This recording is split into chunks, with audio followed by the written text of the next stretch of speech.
CST, un autre visage du célèbre aventurier que l'enquête de la radio-télévision suisse, RTS, dévoile, rapporte Le Parisien. Un documentaire de 3-4 heures qui revient sur le passé pour le moins trouble de celui qui a servi en Afrique du Sud bien avant de devenir celui qu'on connaît pour avoir animé à l'état sauvage sur M6, puis survivre à l'impossible sur RMC Découverte. Une situation délicate au cours de laquelle le populaire explorateur, papa d'Annika et Jessica, né de son couple avec Cathy, décédé en 2015, pourra compter sur le soutien de ses proches.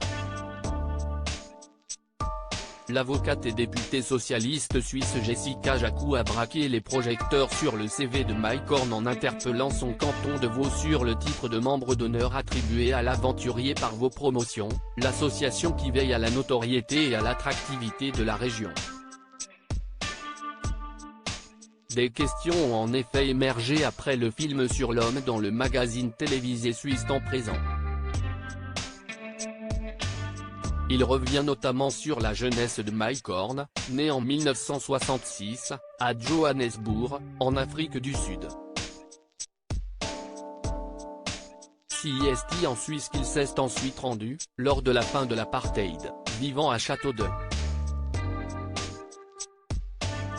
Parmi les nombreuses opérations militaires qu'il a effectuées, Mike Horn aurait rejoint volontairement le bataillon 101, qui a sévi dans l'actuelle Namibie, lors de la guerre à la frontière sud-africaine. Il avait été surnommé bataillon assassin par Sam Nujoma, le premier président de la Namibie, l'accusant de tuer ceux qui s'opposaient au régime d'apartheid. Mike Horn se justifie face à ces accusations. Mike Horn s'était personnellement adressé à la production de Temps Présent dans une lettre, expliquant n'avoir fait qu'obéir aux ordres dans le cadre de son service militaire obligatoire.